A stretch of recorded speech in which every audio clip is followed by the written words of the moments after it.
Okay, I'm recording this for people that are not there. Okay, so once again, the House and the Senate are different. House is tied to the people. They have elections every 2 years. That's not very long. They have localized elections. Okay. And we have every 10 years, we have a census where they basically determine where people are living. And if people are moving, then they adjust the lines accordingly in something we call gerrymandering, which we'll get to later on, and reapportionment and redistricting and stuff like that. The Senate, on the other hand, was designed to be the people, I'm sorry, the place where the states were represented, okay, not so much the people. And under the original Constitution, this is really important, senators were chosen by state legislatures, not by the people. And it's one of many instances of what we call, elitism in the system that we have, where the people were not really at the forefront in a lot of our institutions. So structurally, they're totally different. And this is a byproduct of the Great Compromise, where, they couldn't really decide on a scheme of representation. So instead of having one or the other, they decided to incorporate both, which inherently makes it more difficult to do things, but it also facilitates interests of large states and small states and stuff like that. So that's kind of the philosophical underpinnings of understanding the House and Senate. Pretty darn important to understand that. Let's go back to the screen share, and I want to show you specifically, and you can read this I'm going to go to this, actually, my stuff right here, because the stuff that I wrote has right off the bat a comparison between the House and Senate. And you can see some of these basic differences, some of the most important ones: 2-year term here, 6-year term here, a staggered 6-year term, which means that under the original Constitution, they divided the class of senators into 3 parts. And after 2 years, a third of them had to run for re-election. And now there's never an instance where the entire Senate is up for re-election, and that promotes stability. Okay, some of the biggest differences, because the House is so large, they have 435 people, they have to have a lot of rules and stuff. So we talk about structural differences between the House and Senate. You can't have a free-for-all environment in the House where there's that many representatives, but in the Senate, senators are much more, powerful in the greater scheme of things. They have control over the president's appointments. They have more privileges, and they do have the speaking privilege. And one in particular, which we'll talk about later, is called a filibuster, or hold, which is the thing that they do to stop legislation and force a larger majority. Members of the House can't do that unless they chair a committee. And that's, even then it's not called the same thing. But so the House is, we call it, very decentralized, very reliant on the committee system. The Senate, it's more egalitarian. So almost everyone in the Senate is on the same playing field on day one, even in a brand newly elected senator. And that is definitely not the case for members of the House. Members of the House have to pay their dues and, get reelected numerous times before they can get on a decent committee, unless you're someone like, Ocasio-Cortez, who's kind of a new, new flavor of congressperson who relies on Twitter, fame and stuff like that as another source of power. That's a whole other can of worms. Anyway, so here you can read about the House and the Senate, and I'm going to let you guys do that on your own. We'll kind of go through the questions, but also in Unit 2, this is what I want to show you guys in this resource, which is why I really, really heavily emphasize it, even though it's not part of the KVS curriculum. It's a really, really good overview, and of course something I spent a lot of time putting together. So anyway, you can see the House leadership committee system, committees unique to the House, and then the Senate, kind of the same thing, differences in the House and Senate that are listed there, and there's some really big differences, and then this stuff we'll get into later on. Okay, let me pause for a moment and ask if there's any questions so far.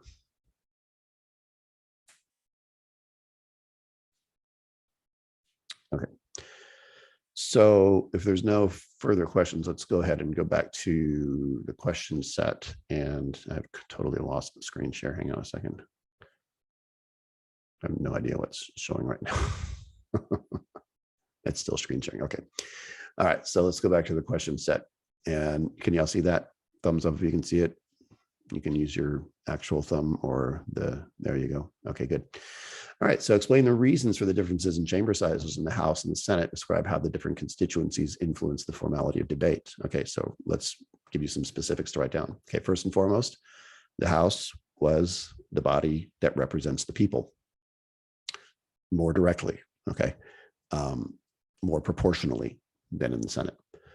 And that creates a different constituency, okay? So a member of the House, one of the favorite videos I like to show live in class is members of the House of Representatives or a specific member of Congress out here in Katy, Texas, where, presumably you guys live, where that freeway interchange between Interstate 10 and Highway 99 was, it was built back in 2010. I don't know if you guys knew that or not. It's relatively new. When they opened it, they had a ceremony. And let me see if I can find that for you guys real quick. Hold on a second. Let me stop the screen share. Okay.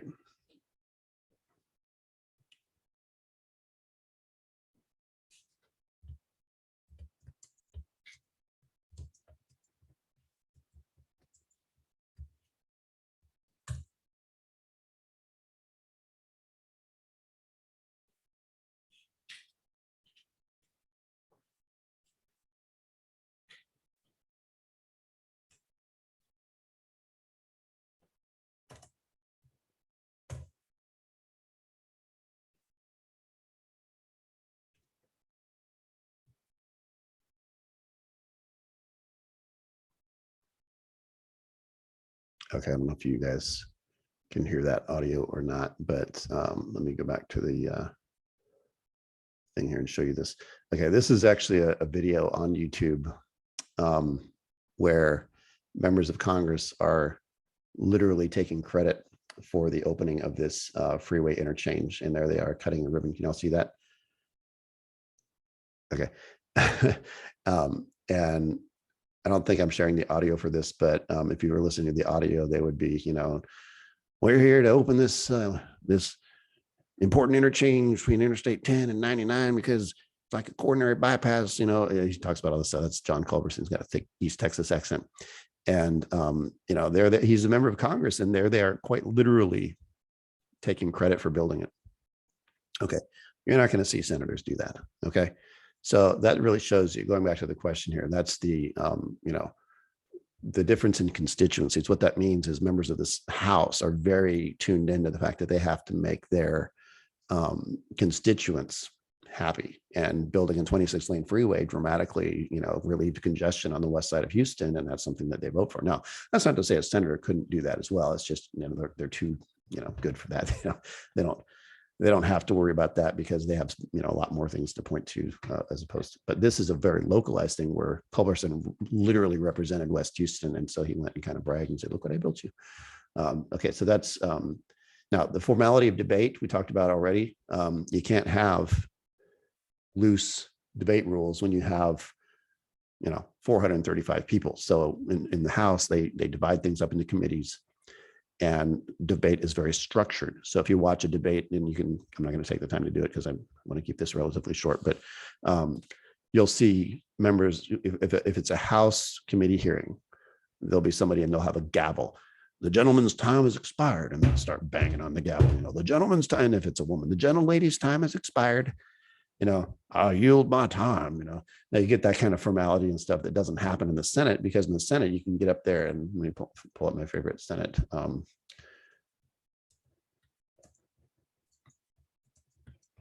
This is Ted Cruz literally reading Green Eggs and Ham. I'm going to stop the share, see if I can get audio going on this for you guys so you can see the screen share here. Hang on.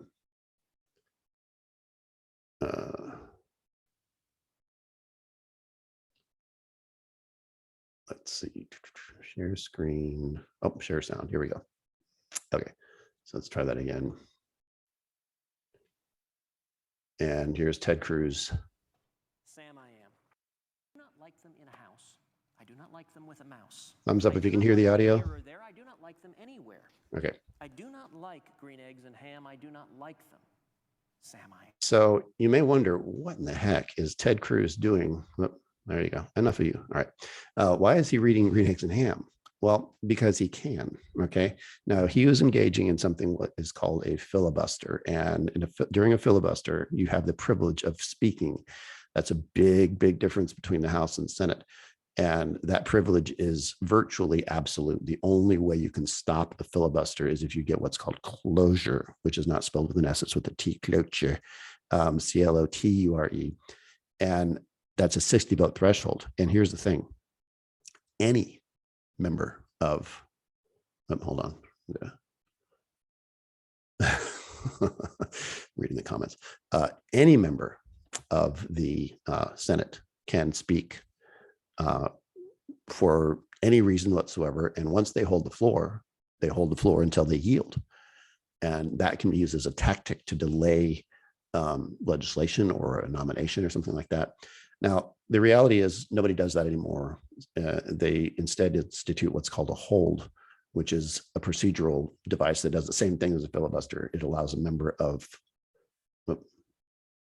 screen sharing is paused. I don't know what happened there. All right, are we back? At least you can see me now. So yeah, you can see that that is something that senators have. It's a privilege that House members simply don't have, because it would be too disruptive to have that many, senators mouthing off at the same time. We got 435 people. Okay, let's go back to the screen share again. Okay, are we back to the screen share? Here we go with the questions. All right, here we go. Are we done with question one? Describe how the constituencies influence the formality debate. Okay, so basically, because of the rules in the House, they can't use the debate privilege as a means of stalling legislation or achieving a political goal or something like that. They can only use it during the time that they have, and it's very structured, and not so in the Senate. All right, how are coalitions in Congress affected by term length differences? Okay, well, let's do some basic math. Okay, a one-term member of Congress serves how many years? 2. A one-term member of the Senate holds how many years by the end of his term? 6. Okay, so a 2-term senator would serve 12 years, or if you're like Chuck Grassley, who's literally been in the Senate since I was your age, studying government, and newsflash, I'm slightly older than you guys. To put it in perspective, Chuck Grassley, who is, here's Chuck Grassley. He was, I think he started serving in, the 1980s. Yeah, 1981. Good God, that is just absurd. So here's Chuck Grassley, been there forever, and yeah, he's starting to look like he's been there that long. So anyway, yeah. So being a 6-term senator, you think, okay, well, it's not so bad. It's like 36 years, holy, and then thinking that he's been there since 1981. I mean, I can't even imagine. I mean, get a real job, anyway. Okay, and then there's we got somebody joining here. Okay, and then so coalitions in Congress. Okay, so question: a senator can start on day one, and he's got quite a bit of power because he's going to be there 6 years. Okay, member of the House, they're like, can I be on your committee, please? No, why not? You don't have any experience. Okay, so then you come back in 10 years after you've been reelected 5 times, then we'll talk and you can get on a committee. Okay, that's kind of the way it is in the House. Okay, members of the House, unless you're Alexandria Ocasio-Cortez and all of her little 20-somethingness, or however old I guess she's 30 now, but I like to make fun of AOC just because she's young, and there she is. And she is by the way, we'll talk about her. She represents a different type of power, and by the way, Nancy Pelosi hates her because she's everything that Nancy Pelosi's not, young and energetic, and has a large Twitter following and everything like that. And yet politically, AOC doesn't have technically a lot of power in the House, but she has a different source of power. So that's a whole nother dynamic, which we'll get into. If this were a live class, I'd probably drone on about it, but anyway. But you can see that there's different, in other words, short answer, we call them coalitions. a coalition is a group that works together. Okay. In the House, you got to be on the right committee. Okay. You can't get on the right committee and work towards goals unless you have seniority. Okay. But in the Senate, the newest member of the Senate can start making an impact right away. Okay. So that's what we mean by coalitions in Congress and term length differences. Okay. Question 3, explain how, describe how the enumerated and implied powers of Congress have aided in Congress's creation of public policy. And be sure to include the following concepts: passing a budget, raising revenue, declaring war. Okay, so let's start with something. First of all, Congress has to have constitutional authority for everything it does, everything. Okay. And if we look at the Constitution, I think you should be able to see the Constitution right now. Is that correct? Okay. We have in section, Article 1, Section 8, we have all of these powers given to Congress. Okay. And collect taxes, borrow money, all this stuff. But then this is the anti-federalist, freak out section to make all laws which will be necessary and proper. So they still have to have authority. In Section 9 of the Constitution, we have something that you really should know about as an educated person and a student in this class, which says that, where is it? Oh, wait, there it is. No money shall be drawn from the Treasury, but in consequence of appropriations made by law and a regular statement of account of the public. Okay, so important part of this is Congress controls the budget. Okay, somewhere in your notes, write that down, even though it's not on the question. Congress controls the budget. You know how sometimes you want to go out and do stuff, and like my son, who I'm kind of looking forward to next year, because my son is going to be a senior next year in my class, which I don't know how I feel about that, but anyway,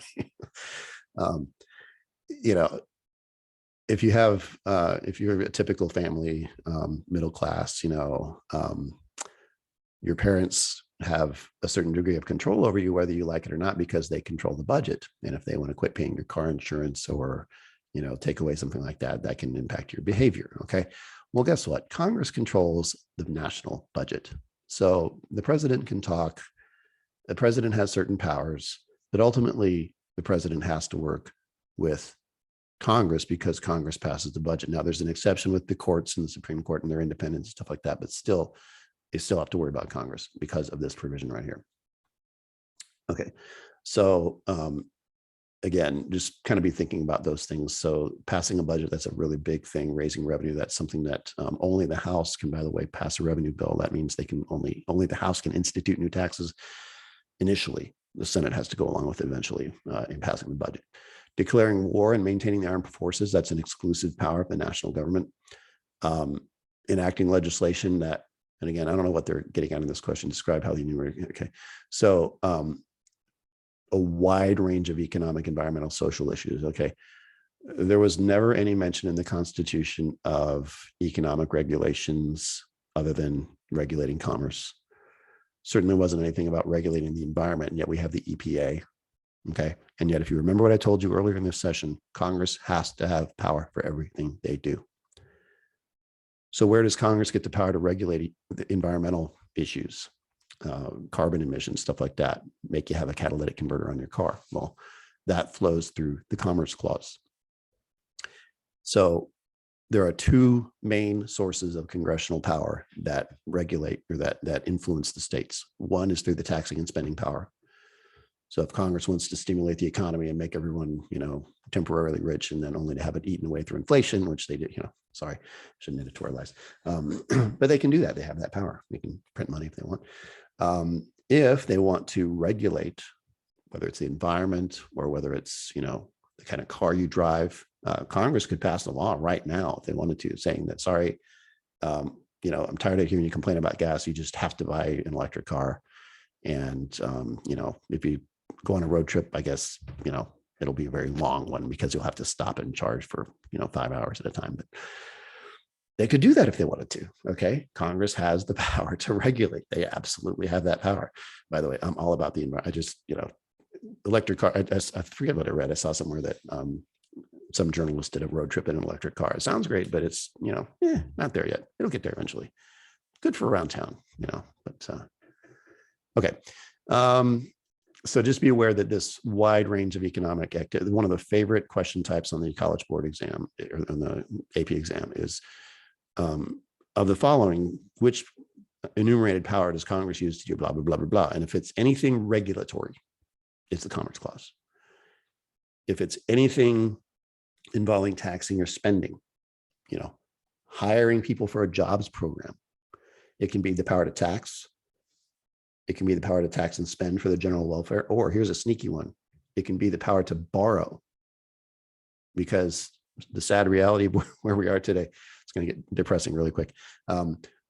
We have a $30 trillion debt. Okay. We have a $4 trillion as basic math. We have a $4 trillion budget. Okay. We have $3 trillion in revenue. This is roughly in the last several years. But a $4 trillion budget, we're spending the $4 trillion no matter what, which means we have a $1 trillion deficit. Okay. Which means that every year we're basically spending our entire discretionary budget out of borrowed money. So don't forget, the power to borrow is an important one. But sometimes on the College Board exam, on the AP exam for Gov, they'll ask about the budgetary power. Well, could be either the taxing and spending power, or it could be the borrowing power. It could be either one. So, just have all of those kind of ideas floating around in your, academic tool chest when thinking about those kind of questions. Okay, explain how the different structures, powers, and functions of the Senate and the House, structures, powers, functions affect policymaking, the policymaking process. Okay.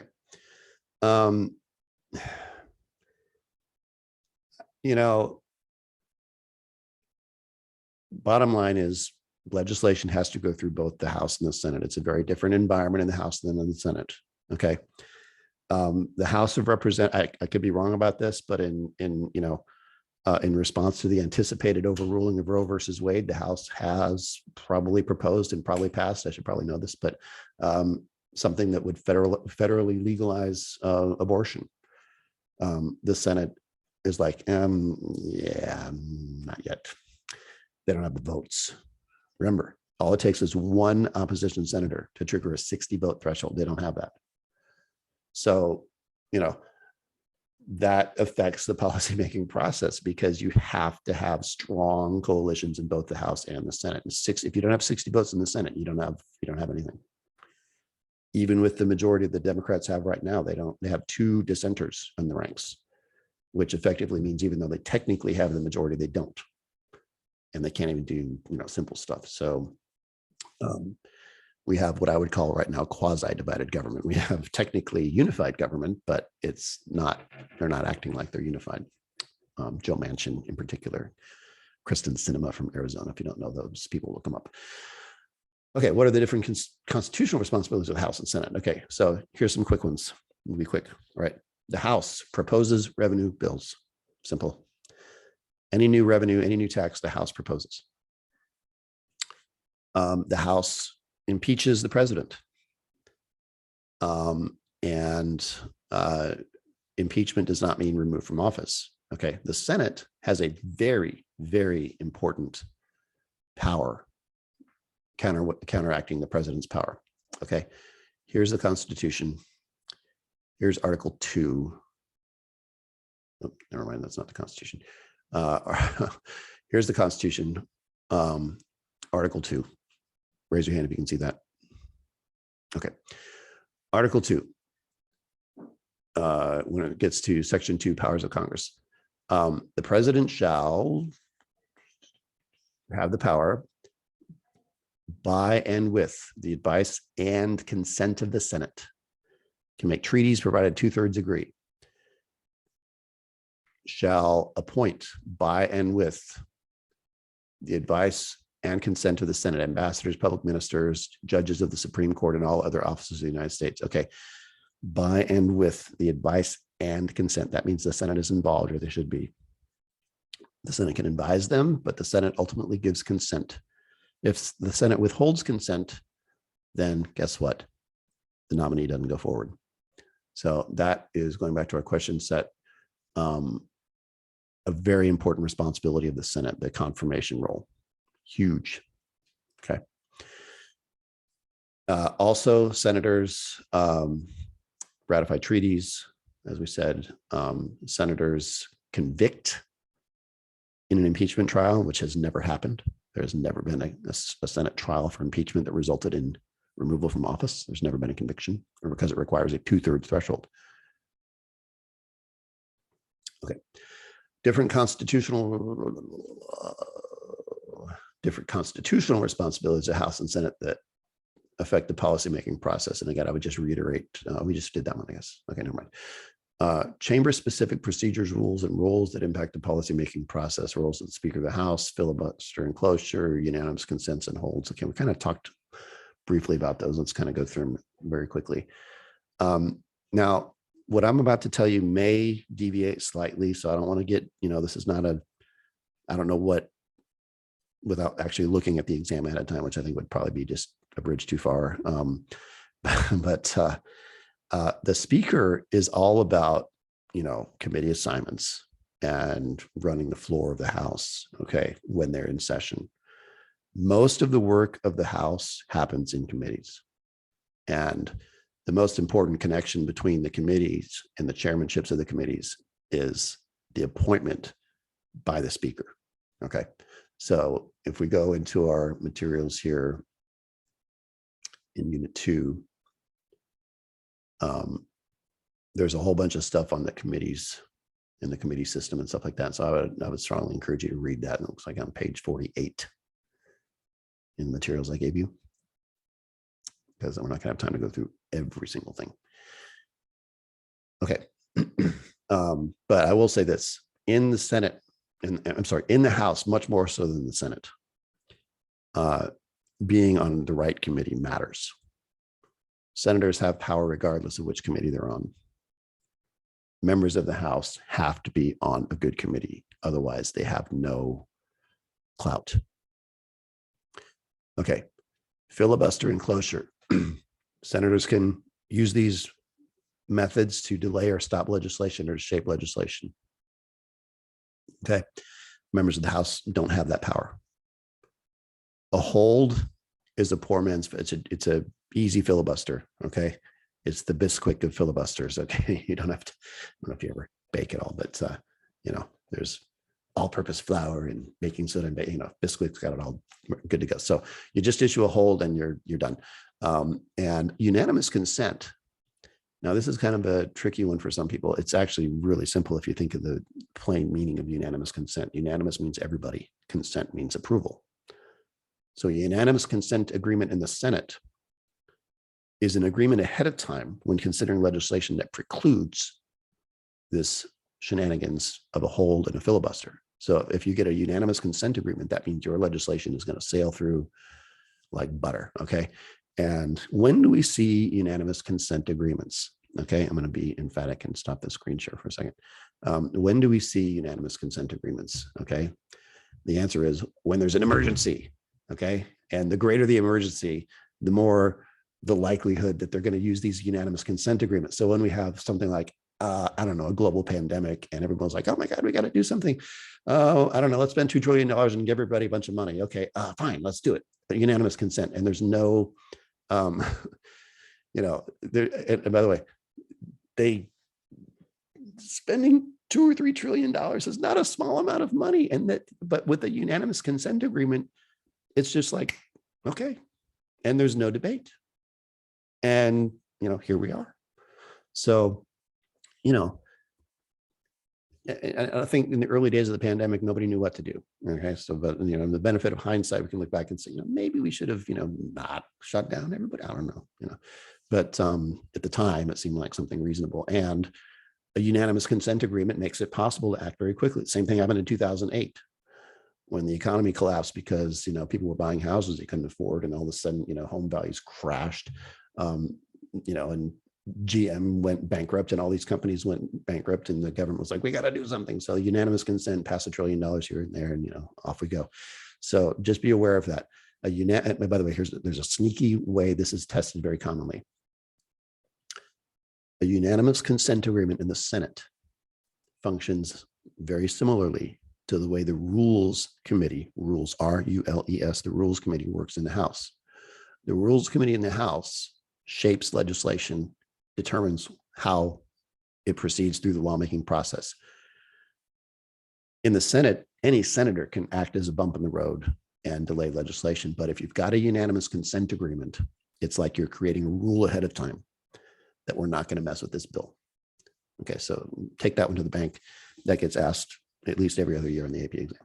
Okay, once again, the Rules Committee established, I hate this analogy, but the traffic cop, okay, what does a traffic cop do? They direct traffic, okay? And a relaxed rule, an open rule means that members of the House can add amendments to a bill, and it makes it very easy for that bill to pass. A closed rule means that no amendments can be offered, and the speaker is trying to exert maximum control over that bill when you have a closed rule. Okay, some other things. The committee of the whole is when the entire House and Senate meet together. Well, the entire House, really. The only time you really see this in real life is a State of the Union speech. Okay. And a discharge petition. All right. So this is something this is a whole lesson in my live classes, but I'll give you the short version. Okay. Every committee chair has power they have dominion over their agenda of their committee. And if they see a piece of legislation that they want to work on a little more, they can bury it. That's called pigeonholing. If a bill is being pigeonholed by a member of the House, a committee chair, they're the only ones that can do it. Nothing can happen to that bill until it is forced out of committee. Well, how do you force a bill out of committee? A discharge petition. Okay. A discharge petition will force a bill out of committee. The problem with the discharge petition is the only way you get to be a committee chair in the first place is if you're a member of the majority party, because they reward seniority, and the majority party is never going to give a committee chairmanship to someone not in their party. So for a committee chair to bury a bill and then the leadership of their own party to come back and say, you know what, we need to move that one forward. That's a diss. It's kind of like a, disrespectful situation, and they're frowned upon. Okay. And then we talked about treaty ratification. That's only in the Senate. Explain how Congress generates a budget that addresses growth and entitlement costs. Okay, I'm just going to, I'm going to punt on this one because I've got some really good information in my review materials, and I'm going to let you guys ponder that starting on page 60. Let's see, 50. By the way, this is a really good one too. I'll give you the short version of this one. It's on page 54 in that packet. And then the budget. This is depressing, but and this was accurate as of 2019, and it's since been, we've added another 10 trillion since then or something like that. So maybe I'll update it a little bit there. Okay, so anyway, there's some stuff on the budget. Let me just talk through the questions real quick and we'll be done. Congress has to spend money on certain things: Social Security, Medicare, Medicaid. And by the way, we care for the elderly because we care about them. We aid the poor because they're in need of aid. Okay, Medicare is for old people. Medicaid is for poor people. Medicare, Medicaid, Social Security, which is the big one, and interest on the national debt collectively consume something upwards of almost 2/3, if not 3/4 of the entire budget. It's just absolutely incredible. It's about 3/4. And then of the remaining, half of that goes to the military. So this discretionary budget is almost entirely eaten up by the military and government bureaucracy, spending on a few other things, but the overall budget picture is almost all what we call mandatory spending. Okay. Back to the questions. Explain how pork barrel. So once again, discretionary, they can choose. Mandatory, they have to spend it. Mandatory is Social Security, Medicare, Medicaid, veterans benefits that are promised, interest on the debt. Discretionary is the military, the entire federal bureaucracy, education, all the things that government does besides those things. Pork barrel legislation. Okay, so remember this video right here. This is, classic pork barrel legislation where you have this freeway and I always like to point this out. It's going to put me where I am right now. Let's go back over to Houston. Can you all see that? Okay. So, whoa, travel the world here real quick. And if we go to Houston, Texas, and the west side of town in particular, zooming in here, here's Highway 99. If we go to, let's see, oh, that's Taylor High School. Oh, that's where my wife happens to be the principal. So if any Taylor people are out there, you can say hello next year. You can say, Dr. Stone, I had your husband as my government teacher, and she'll maybe talk to you. Sorry about that. I'm on a weekly table here. Anyway, I like to look at this Katy Freeway and then take a look at, let's see, where's the one I was actually looking for? Not Mason Road. Oh, we got to go further in town. Here we go. Okay, here we go. This is, where is it? Tully Stadium. Okay. And if you look at Tully Stadium and you compare it to the Katy Freeway, it is literally as wide as a football field. And it goes on for miles and miles and miles and miles. I always find that interesting. But that is classic pork barrel spending. And by the way, pork barrel spending, you can look up where the reference came from, that terminology, but it's spending that's directed towards a specific state or locale, okay, to benefit them at everyone's expense. So federal dollars raining down from the sky over a certain locale to help them build something. And, you know, it may seem wasteful, or may have seemed wasteful in the 1980s when they built the Grand Parkway. You know, why are we paying for that? People in New York are thinking because there's no one out there. Well, that has facilitated the growth in West Houston. And so one state's wasteful spending is another state's vital infrastructure. Log rolling is, think of it, I don't know if you've ever been in a relationship before, but think of the old couple that is like, you know, sitting in their rocking chairs, having a gin and tonic at the end of the evening. And they're like, you really should stop drinking. And then the other one's like, well, you should do it too. You should. And they're like, okay, fine, whatever. And so they shut up about it. Okay. Okay. That mutual, what do they call it? Codependent enablers. Okay. It's members of Congress, codependent enablers. You heard it here first. Okay. Log rolling. Hey, I know you, congressperson from New York, you need your subway fixed and all that. That's fine. Okay. But I got to build a freeway. So look, I'm not going to stop the vote on yours, but you better not stop the vote on mine. Are we good? Okay. That's log rolling. It's when members of the House kind of cooperate with each other. And that's how they turn a blind eye towards this blatant pork barrel spending. Okay. Okay. Gerrymandering, Baker versus Carr. I will tell you that one of the FRQs is about gerrymandering. I'll give you a quick little, better not because I'm going to publish this to YouTube, but just a little micro peek. There it is. Okay. You need to know about gerrymandering. And I want to show you something very cool actually on the internet.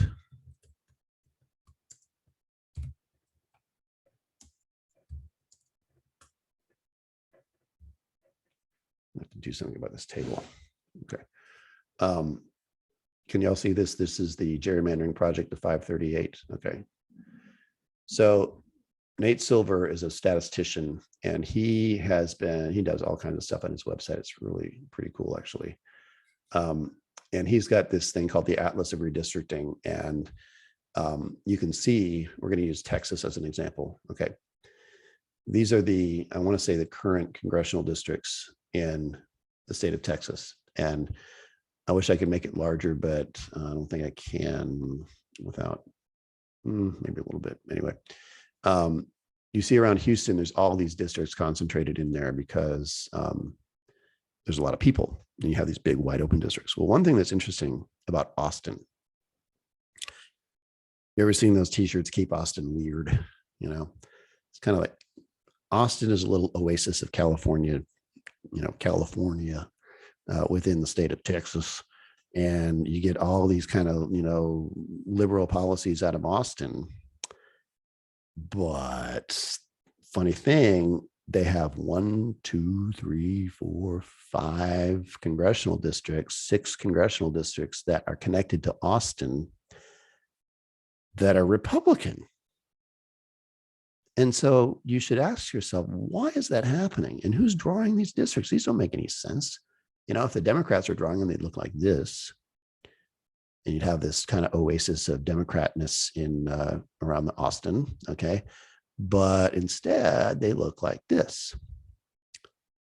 And the reason is because the Republicans control the legislature. They draw these districts, and they draw them in such a way that they dilute the Democratness, I'm making up words today, of Austin, okay?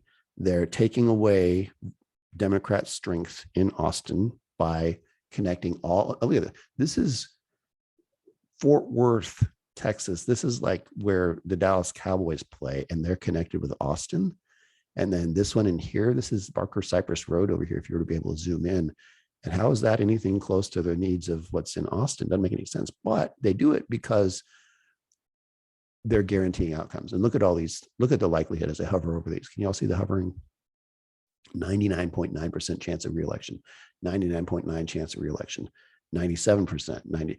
And then when the blue ones are the same way, 99% chance it goes to a Democrat, 99%, 98% chance it goes to a Democrat. Well, okay, here's the thing about gerrymandering. Big states can do it, okay? If you're, Wyoming, I'm just going to go out on a limb and say, it's not Wyoming, by the way. I'm going to go out on a limb and say gerrymandering is going to be pretty difficult because let's see, what are we doing here? Wait, we only got one. So let's see. It's still a square. Darn it. What do we do? They can't gerrymander, nor can the Carolina, or not Carolinas, the Dakotas, Montana. They can't gerrymander because they just can't. Even Iowa, they basically did quadrants. There's only 4 of them. But when you got 38 representatives, you can get real creative, or as they do in California, where you've got like 52 of them or something like that. You can get real creative in where they're drawn, or Illinois, where you've got all these Chicago area districts, which are just crazy looking. So anyway, back to the question set. Gerrymandering, there's 2 rules that you have to follow, okay? One, are we all still there? I can't even see how many people are with me anymore, but anyway, they have to be the same size. That's Baker versus Carr. Okay, Baker versus Carr addressed the issue of gerrymandering. Number 1, can the courts get involved? Yes. Okay. And then secondly, if they do get involved, what can they do? And the answer is they can make sure that they're the same size in terms of population. Shaw versus Reno addressed racial gerrymandering. Okay.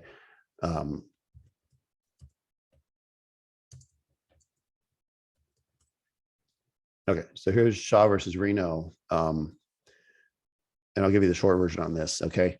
The federal government has the ability, or had the ability, to reject congressional districts in states where they had a history of past discrimination. Okay, so North Carolina was, one of those states, and they're a state which, and I'm ballpark here, okay, for the sake of discussion, let's say they're 20% African American, okay, and yet all of their congressional members were white. Well, the Voting Rights Act addresses that, as we'll study later on in Unit 3. The Voting Rights Act makes it so that you have to consider race, and it's a disparate situation when you have 20% of your population Black. There ought to be at least 1 member of Congress that's Black. So anyway, North Carolina had recently redrawn its congressional districts, okay, and they only generated 1 African American district. So the federal government said, do it again. So they drew this ridiculous looking district right here. I don't know if you can see it or not. This district where they literally went household to household and found all of these African American households and circled it in a blatant racial gerrymander. Okay, back to the questions.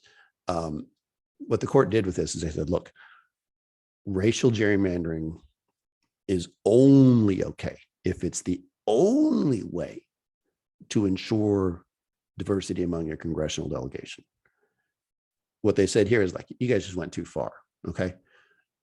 So race can and should be one of the issues, you know, in factors in drawing congressional district boundaries, but it cannot be the only issue. Okay. When you have a lame duck president, so, you know, the last lame duck president we had was Obama in his last year of office. Lame duck is not a pejorative. It just means you can't run for reelection. Okay. And I think a lame duck technically means a duck that can't fly. Okay. So a president who's losing power because it's the end of the term, people are like looking ahead, you know, Obama, you know, the last year in his year in office, Antonin Scalia died. And so he's like, today I'm here to announce that we're going to appoint Merrick Garland for the Supreme Court. And so, you know, the Republicans were like, yeah, no. Remember that advice and consent? Okay, yeah, we're not going to give consent. We're not even going to hold a hearing. And so Mitch McConnell and the Republicans held that seat open for a whole year. And there's nothing he could do about it. And it just so happens when Trump won, you know, he went to town appointing people, and now we're going to have Roe v. Wade overturned. You know, so go figure. Anyway, these things have consequences, by the way. Okay, real quick, delegate, trustee, politico. A delegate is someone who does what their constituents want, a representative who does what their constituents want. A trustee is like, hey, trust me, I got this. I had a classified intelligence report, can't share it with you guys, but trust me, we got to support this, blah, blah, blah, you know. So trustee, they act on their own. So here's, watch out for this question. Okay. A member of Congress votes to close a popular tax loophole because he feels the budget needs to be addressed. Well, if it's popular, then he should vote to keep the tax loophole, but he votes to close it because he's worried about the budget. That is trustee. Okay. And then politico is people who try to have it, you know, both ways. Okay. So I would very, very strongly recommend, as we kind of finish up here, going through the materials that I gave you, that PDF file, and reading up on all of the stuff about specifically the stuff about gerrymandering. So I'm going to say 2.3 is very important for the FRQ you're about to write. Okay. And by the way, I apologize, I'm behind on grading those things. I'm going to get them caught up, I promise. But this is like very, I mean, it's right on point with what the FRQ asks. Okay. So again, page 51 in your packet there. Okay. I will now put it to you guys. Stop the share here. Is there any questions that anybody has about anything else? Now that I've done all your work for you. Can I see your cameras one more time just so I can wave at you guys? All right, there you go. Hello. Nice to see you. You're still there. By the way, props for sticking in there. It's a long time to listen to me babble on. Specific way we're required to write the FRQs. Somebody's asking that. Okay, directly. Answer them directly. You don't need contextualization, things like that. Answer the question succinctly and directly. Use what you've learned. Don't rely on direct quotes necessarily. Okay. Any other questions? All right. Was this helpful? All right. Well, if there's nothing else, then I'll stick around for just a minute if you have an individual question. Otherwise, have a good time. I'm off to the beach. Thank you. All right. You're welcome.